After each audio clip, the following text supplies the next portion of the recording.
ಯೆಹೋಶುವನ ಗ್ರಂಥದಿಂದ ವಚನ ಅಧ್ಯಾಯ 11. ಕಾನಾನ್ ನಾಡಿನ ಉತ್ತರ ಭಾಗ ಇಸ್ರಾಯೇಲರ ವಶ. ಹಾಚೋರಿನ ಅರಸ ಯಾಬೀನನು ಇದನ್ನೆಲ್ಲ ಕೇಳಿ ಯೋವಾಬನೆಂಬ ಮದೋನಿನ ಅರಸನಿಗೂ ಶಿಮ್ರೋನಿನ ಅರಸನಿಗೂ ಹಾಗೂ ಅಕ್ಷಾಫಿನ ಅರಸನಿಗೂ ಕರೆ ಕಳಿಸಿದನು.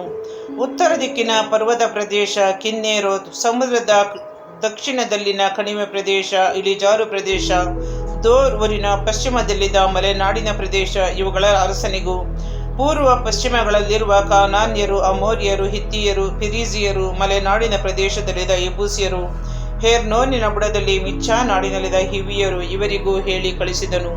ಅವರು ಒಡನೆ ಬಹು ರಥಾಶ್ವಗಳಿಂದ ಕೂಡಿದ ತಮ್ಮ ಸರ್ವ ಸೈನ್ಯಗಳನ್ನು ತೆಗೆದುಕೊಂಡು ಹೊರಟರು. ಸೈನಿಕರು ಸಮುದ್ರ ತೀರದ ಮರಳಿನಂತೆ ಅಸಂಖ್ಯರಾಗಿದ್ದರು.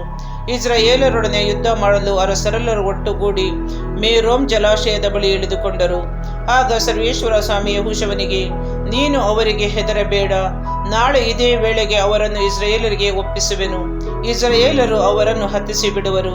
ನೀನು ಅವರ ಕುದುರೆಗಳ ಹಿಂಗಾಲಿನ ನರಗಳನ್ನು ಕಡಿದು ರಥಗಳನ್ನು ಸುಟ್ಟು ಬಿಡಬೇಕು ಎಂದರು. ಯೆಹೋಶುವನು ತನ್ನ ಎಲ್ಲ ಯೋಧರೊಡನೆ ಹೊರಟು ಮೇರೋನ್ ಜಲಾಶಯದ ಬಳಿಯಲ್ಲಿದ್ದ ಶತ್ರುಗಳ ಮೇಲೆ ಬಿದ್ದನು. ಸರ್ವೇಶ್ವರರು ಇಸ್ರಾಯೇಲರ ಕೈವಶ ಮಾಡಿದರು. ಇವರು ಅವರನ್ನು ದೊಡ್ಡ ಚೀದೋನ್ ಮತ್ತು ಮಿಸ್ರೆತ್ ಪೋತ್ಮಯಿಮ್ ಎಂಬ ಊರಿನವರೆಗೂ ಮತ್ತು ಪೂರ್ವ ದಿಕ್ಕಿನಲ್ಲಿರುವ ಮಿಚ್ಪೆಯ ಬಯಲಿನವರೆಗೂ ಹಿಂದಟ್ಟಿ ಒಬ್ಬನೂ ಉಳಿಯದಂತೆ ಸದೆ ಬಡಿದರು. ಯೆಹೋಶುವನು ಸರ್ವೇಶ್ವರನ ಅಪ್ಪಣೆಗನುಸಾರವಾಗಿ ಅವರ ಕುದುರೆಗಳ ಹಿಂಗಾಲಿನ ನರಗಳನ್ನು ಕಡಿದು ರಥಗಳನ್ನು ಸುಟ್ಟುಬಿಟ್ಟನು. ಕೂಡಲೇ ಯೆಹೋಶುವನು ಹಿಂತಿರುಗಿ ಹಾಚೋರನ್ನು ಅದರ ಅರಸನನ್ನು ಕತ್ತಿಯಿಂದ ಸಂಹರಿಸಿದನು. ಏಕೆಂದರೆ ಹಾಚೋರ್ ಪೂರ್ವಕಾಲದಲ್ಲಿ ಆ ರಾಜ್ಯಗಳಲ್ಲೆಲ್ಲ ಶ್ರೇಷ್ಠವಾದುದು.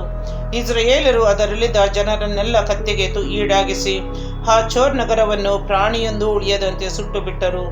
ಯೆಹೋಶುವನು ಆ ಬೇರೆ ಅರಸರನ್ನು ಅವರ ಎಲ್ಲ ನಗರಗಳನ್ನು ಹಿಡಿದು ಸರ್ವೇಶ್ವರ ದಾಸ ಮೋಶೆಯ ಆಜ್ಞೆಯಂತೆ ಅವರನ್ನು ಕತ್ತಿಯಿಂದ ನಾಶ ಮಾಡಿದನು. ಯೆಹೋಶುವನು ಸುಟ್ಟ ಹಾಚೋರ್ ಒಂದನ್ನು ಬಿಟ್ಟರೆ ಇಸ್ರಾಯೇಲರು ಮಲೆನಾಡಿನ ಮೇಲೆ ಯಾವ ನಗರವನ್ನು ಸುಡಲಿಲ್ಲ. ಅವುಗಳಲ್ಲಿದ್ದ ಪಶು ಪ್ರಾಣಿಗಳನ್ನು, ಸಾಮಾನು ಸರಂಜಾಮುಗಳನ್ನು ಇಸ್ರಾಯೇಲರು ಕೊಳ್ಳೆ ಹೊಡೆದರು. ಜನರನ್ನಾದರೂ ಒಬ್ಬರನ್ನು ಬಿಡದೆ ಕತ್ತಿಯಿಂದ ನಿರ್ಮೂಲ ಮಾಡಿದರು. ಸರ್ವೇಶ್ವರನ ದಾಸ ಮೋಶೆ ದೇವರು ತನಗೆ ಹೇಳಿದ್ದನ್ನೆಲ್ಲ ಯೆಹೋಶುವನಿಗೆ ಹೇಳಿದ್ದನು. ಅದರಂತೆ ಯೆಹೋಶುವ ಮಾಡಿದನು. ಸರ್ವೇಶ್ವರ ಮೋಶೆಯ ಮುಖಾಂತರ ಆಜ್ಞಾಪಿಸಿದರಲ್ಲಿ ಯೆಹೋಶುವ ಒಂದನ್ನೂ ಮೀರಲಿಲ್ಲ. ಮೋಶೆ ಇತ್ತ ಆಜ್ಞಾಪಾಲನೆ. ಹೀಗೆ ಮಲೆನಾಡಿನ ಪ್ರದೇಶ, ದಕ್ಷಿಣ ಪ್ರಾಂತ್ಯ, ಗೋಷೆನ್ ನಾಡು, ಇಳಿಜಾರಿನ ಪ್ರದೇಶ, ಕಣಿವೆ ಪ್ರದೇಶ, ಇಸ್ರಾಯೇಲ್ ನಾಡಿನ ಪರ್ವತ ಪ್ರಾಂತ್ಯ, ಅದಕ್ಕೆ ಸೇರಿದ ಇಳಿಜಾರಿನ ಪ್ರದೇಶ ಇವೆಲ್ಲವೂ ಯೆಹೋಶುವನಿಗೆ ಸ್ವಾಧೀನವಾದವು. ಅವನು ಸೇಯೀರನ ಹಾದಿಯಲ್ಲಿದ್ದ ಹಾಲಾಕ್ ಬೆಟ್ಟದಿಂದ ಹೆರ್ಮೋನಿನ ಬುಡದಲ್ಲಿ ಲೆಬನೋನ್ ಕಣಿವೆಯಲ್ಲಿರುವ ಬಾಲ್ಗಾದ್ ನಗರದವರೆಗೂ ಇರುವ ಪ್ರದೇಶವನ್ನೆಲ್ಲ ತೆಗೆದುಕೊಂಡು ಅದರ ಅರಸನನ್ನೆಲ್ಲ ಹಿಡಿದು ಸಂಹರಿಸಿಬಿಟ್ಟನು. ಯೆಹೋಶುವ ಈ ಎಲ್ಲ ಅರಸರೊಡನೆ ಬಹು ದಿನಗಳ ತನಕ ಯುದ್ಧ ಮಾಡಿದನು. ಗಿಬ್ಯೋನಿನ ನಿವಾಸಿಗಳಾದ ಹಿವಿಯರ ಹೊರತು ಯಾವ ನಗರದವರು ಇಸ್ರಾಯೇಲರೊಡನೆ ಒಪ್ಪಂದ ಮಾಡಿಕೊಳ್ಳಲಿಲ್ಲ. ಎಲ್ಲರನ್ನು ಯುದ್ಧದಿಂದಲೇ ವಶ ಮಾಡಿಕೊಳ್ಳಬೇಕಾಯಿತು. ಏಕೆಂದರೆ ಸರ್ವೇಶ್ವರ ಅವರ ಹೃದಯಗಳನ್ನು ಕಠಿಣಪಡಿಸಿ ಯುದ್ಧಕ್ಕೆ ಬರಮಾಡಿದ್ದರು. ಸರ್ವೇಶ್ವರ ಮೋಶೆಗೆ ಆಜ್ಞಾಪಿಸಿದಂತೆ ಇಸ್ರಾಯೇಲರು ಅವರೆಲ್ಲರನ್ನು ಕರುಣೆಯಿಲ್ಲದೆ ಸಂಹರಿಸಿದರು. ಅದೇ ಕಾಲದಲ್ಲಿ ಯೆಹೋಶುವನು ಹೆಬ್ರೋನ್, ದೇಬೀರ್ ಮತ್ತು ಆನಾಬ್ ಎಂಬ ಊರುಗಳಲ್ಲೂ ಜುದೇಯ ಮತ್ತು ಇಸ್ರಾಯೇಲ್ ಪ್ರಾಂತ್ಯಗಳ ಬೆಟ್ಟ ಗುಡ್ಡಗಳಲ್ಲೂ ಇದ್ದ ಅನಾಕೀಮ್ ಜನರನ್ನು ನಾಶ ಮಾಡಿ ಅವರ ನಗರಗಳನ್ನು ಹಾಳು ಮಾಡಿದರು.